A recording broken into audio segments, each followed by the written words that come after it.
മാത്രമേ ലോകത്ത് നടക്കുകയുള്ളൂ. ഉസ്താദ് പരിശുദ്ധമായ ഉംറ നിർവഹിച്ചു.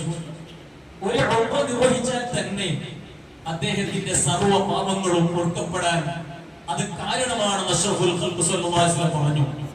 എല്ലാ ദോഷങ്ങളിൽ നിന്നും മുക്തി നേടാനുള്ള ഒരു വലിയ ഒരു അവസരം മാത്രമല്ല, ഇദ്ലമു അൻഫുസകും ജാഊ ഫസ്തഗ്ഫിറുല്ലാഹ വസ്തഗ്ഫർ ലഹുർ റസൂൽ. ദോഷം ചെയ്ത അടിമകൾ ഹബീബായ റസൂലുള്ളാഹി തങ്ങളുടെ റൗള ശരീഫിന്റെ മുൻവശത്ത് വന്നുകൊണ്ട്, നബിയെ ഞാൻ ഇവിടെ എത്തിയിട്ടുണ്ട്, ഞാൻ ദോഷിയാണ്, തെറ്റുകൾ വന്നവനാണ്, എനിക്ക് നീ പുറത്തു തരണേ ഹബീബായ തങ്ങളെ മുന്നിൽ പറയുമ്പോഴേ അതുകൊണ്ട് അല്ലാഹു തആല പാപങ്ങൾ പുറത്തു തരും. അങ്ങനെയുള്ള ഉംറയും മദീന സിയാറയും നടത്തി നാട്ടിൽ വന്ന് വീണ്ടും ഇൽമിയായ മേഖല തന്നെ തുടർന്നു പോകുമ്പോഴാണ് അല്ലാഹുവിന്റെ ഖദാ പ്രകാരം ഹാർട്ട് ബ്ലോക്ക് സംബന്ധമായ രോഗം ബാധിച്ച് ശിവമൊഗ്ഗ ഹോസ്പിറ്റലിൽ കടന്നു. അവിടുത്തെ ബ്ലോക്കുകളൊക്കെ നീക്കി ആരോഗ്യവനായി തിരിച്ച് നാട്ടിലേക്ക് വരുന്നു. പിറ്റേ ദിവസം ഡോക്ടർമാർ ചെക്കപ്പ് നടത്തി. എല്ലാ നിലക്കും ക്ലിയർ ആണെന്ന് പറഞ്ഞ് ഡോക്ടർമാർ അവിടുന്ന് വീട്ടിലേക്ക് പറഞ്ഞയച്ചു. പക്ഷേ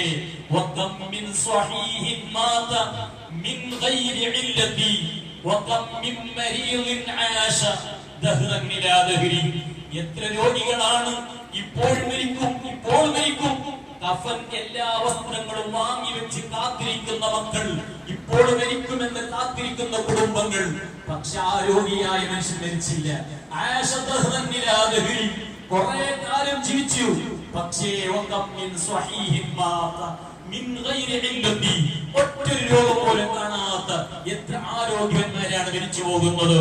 ഡോക്ടർ പറഞ്ഞു ഒന്നും സംഭവിക്കുന്നില്ല, എല്ലാം ആരോഗ്യവനാണെന്ന് പറഞ്ഞു വെച്ചപ്പോഴേ പക്ഷേ കേരളക്കെട്ടിലേക്ക് എടുത്താനുള്ള സമയമേ ഉള്ളൂ. മരണത്തിന് അത്രയും സമയം വേണ്ടതില്ല. അവിടെ എത്തുമ്പോൾ വീണ്ടും രോഗങ്ങൾ പിടികൂടുകയും അദ്ദേഹത്തിന്റെ മരണ ദിവസത്തെ കുറിച്ച് ആലോചിക്കുമ്പോ ഈമാനുള്ള ജനങ്ങളെ നാമൊക്കെ ചിന്തിക്കണം. നമുക്ക് മരിക്കാനുണ്ട്, നമുക്ക് മരിക്കാനുണ്ട്. ആ മരണം ഒരു നല്ല ദിവസത്തിലാകണം, അത് നല്ല ഒരു ദിവസത്തിലാകണം. നല്ലവരുടെ പ്രാർത്ഥന ലഭിക്കുന്ന മരണമായി നമ്മുടെ മരണം എത്തിച്ചേരേണ്ടതുണ്ട്. നമ്മുടെ ഉസ്താദുമാർ നിരന്തരം പറയുകയാണ്, പടച്ചറബ്ബേ എന്നെ വെള്ളിയാഴ്ച ദിവസം സയ്യിദുൽ അയ്യാം ആ ദിവസത്തിൽ എന്നെ മരിപ്പിച്ചു തരണം എന്ന് ദുആരക്കാത്ത ഹത്തി ഉസ്താദുമാരില്ലേ, ഞാൻ ആമീൻ പറയാത്ത മുഅ്മിനീങ്ങളില്ല. എന്നാൽ ആ ദുആ ഉസ്താദ് ദുആയിരുന്നു, അല്ലാഹു ഇജാബത്ത് കൊടുത്തു. ഒരു വെള്ളിയാഴ്ച, കഴിഞ്ഞ വെള്ളിയാഴ്ച മുഅ്മിനീങ്ങളെല്ലാം പള്ളിയിലേക്ക് വെള്ള വസ്ത്രം ധരിച്ച് വളരെ സന്തോഷത്തോടെ പള്ളിയിലേക്ക് ഇറങ്ങി പോകുന്ന നേരത്ത് ഉസ്താദിന്റെ ആത്മാവ് അല്ലാഹുവിന്റെ റഹ്മത്തിലേക്ക് നീങ്ങുകയാണ്. കഴിഞ്ഞ അന്നത്തെ ദിവസം അറഫ ദിവസമാണ്.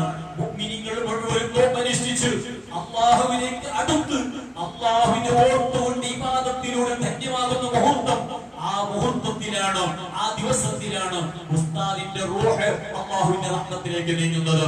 അങ്ങനെ അതിന്റെ ശേഷമുള്ള ഓരോ സമയങ്ങളും ഉസ്താദിന്റെ ജീവിതത്തെ സംബന്ധിച്ചിടത്തോളം, ഉസ്താദിന്റെ പാരത്രികമായ ആ ഒരു ലോകത്തെ സംബന്ധിച്ചിടത്തോളം വളരെയധികം വിജയം കിട്ടാൻ കാരണമാകുന്ന ദിവസങ്ങളായി, സമയങ്ങളായി അല്ലാഹു മാറ്റിക്കൊടുത്തു എന്നത് അദ്ദേഹത്തിന് കിട്ടിയ ഏറ്റവും വലിയ തൗഫീഖാണ്. വെള്ളിയാഴ്ച ജുമുഅ കഴിഞ്ഞു, അതിനുശേഷം ദുആകൾ നടത്തി. രാത്രി, പെരുന്നാളിന്റെ രാത്രി മുഅ്മിനീങ്ങളൊക്കെ സന്തോഷിക്കുന്ന സമയത്ത് ആദ്യത്തെ ഖബർ ജീവിതത്തിലെ ആദ്യത്തെ രാത്രി ഒരു പെരുന്നാളിന്റെ രാത്രിയായി ഉസ്താദിന് ലഭിച്ചു എന്ന് മാത്രമല്ല, ഇത് നിങ്ങൾ മൂന്നാമത്തെ ദുആക്ക് ചേരുമ്പോൾ അയ്യാമുത് തശ്രീഖിലെ 12ാമത്തെ ദിവസത്തിൽ നമുക്ക് ഇങ്ങനെ ചേരാൻ കഴിയുമെന്ന് പറയുമ്പോൾ ഇതൊക്കെ പ്രാധാന്യമുള്ള ഈമാനുള്ളവർക്ക് വലിയ പ്രതീക്ഷയുള്ള ദിവസങ്ങളിലായി ഉസ്താദിന്റെ ഓരോ കാര്യങ്ങളും നമുക്ക് അവിടുന്ന് ചെയ്യാൻ സാധിച്ചു എന്ന് പറയുന്നത് ഉസ്താദിന്റെ പാരത്രിക മോചനത്തിനുള്ള ഏറ്റവും വലിയ ഒരു തെളിവാണ് എന്ന് മാത്രം ഈ സമയത്ത് ഓർമ്മപ്പെടുത്തി എനിക്ക് പറയാനുള്ളത്. നാം ഒക്കെ വളരെയധികം ചിന്തിക്കണം. നമുക്കും നല്ലൊരു ദിവസത്തിൽ മരിക്കണം. എല്ലാവരും നാക്കുകൊണ്ട് നല്ലത് പറയിപ്പിക്കണം. ഉസ്താദിന്റെ ജീവിതത്തെ സംബന്ധിച്ചിടത്തോളം എല്ലാവരും പറഞ്ഞു സൗമ്യ സ്വഭാവക്കാരനാണ്, വളരെ വിനയാൻവിതനാണ്, എല്ലാ വിഷയങ്ങളിലും വളരെ സൂക്ഷ്മത പാലിക്കുന്ന ആളാണ് എന്ന് പലരും പറയുന്നത് നമ്മൾ കേട്ടു. ഓ മുഅ്മിനീങ്ങളെ, നമ്മളെ കുറിച്ച് അങ്ങനെ പറയണം, നമ്മുടെ വാക്കുകൾ ശ്രദ്ധിക്കണം, നമ്മുടെ പ്രവർത്തനങ്ങൾ ശ്രദ്ധിക്കണം. അതേ മരണത്തിനെ കുറിച്ച് ഓർക്കാൻ പറ്റുന്ന എന്താണ് പറഞ്ഞില്ലേ, മരിച്ചവരുടെ നന്മകൾ നിങ്ങൾ പറയണം. എന്തിന്? മറ്റുള്ള ജനങ്ങൾക്ക് അതൊരു പാഠമാകാൻ, നമുക്കതൊരു പാഠമാവണം. നാം നല്ല സ്വഭാവക്കാരായി, നല്ല വറവുള്ളവരായി, സൂക്ഷ്മത ഉള്ളവരായി, നമുക്ക് നല്ലൊരു മരണത്തിന് കാത്തിരിക്കാൻ പറ്റുന്ന രൂപത്തിലുള്ള ഈമാൻ കിട്ടാനും യഖീൻ കിട്ടാനും ഉസ്താദിന്റെ മരണം ചിന്തിക്കാനും ഒരു കാരണമാവട്ടെ എന്ന് മാത്രം ഈ സമയത്ത് ഓർമ്മപ്പെടുത്തി. അർഹമർ റഹീമീനായ റബ്ബേ, നമ്മുടെ ഈ സദസ്സിനെ കബൂലാക്കണം റഹ്മാനെ, നീ കബൂലാക്കണം റഹ്മാനെ. സാധുക്കളായ ഞങ്ങൾ ശരീഫ് സത്താബ് ഉസ്താദ് അടക്കം ഒന്നിച്ച് ഇൽമു പഠിച്ചവരാണ്. ഉസ്താദിന്റെ ഖബർ നീ വിശാലമാക്കി കൊടുക്കണം റഹ്മാനെ. ഖബറിൽ വലിയ ഈനാസ് നീ നൽകണം റഹ്മാനെ. അദ്ദേഹത്തെയും കുടുംബങ്ങളെയും നമ്മയും നമ്മുടെ കുടുംബങ്ങളെയും അഷ്റഫുൽ ഖൽഖ് സ്വല്ലല്ലാഹു അലൈഹി വസല്ലം തങ്ങളുടെ ശഫാഅത്തിൽ നീ ഒരുമിച്ച് കൂട്ടണം റഹ്മാനെ.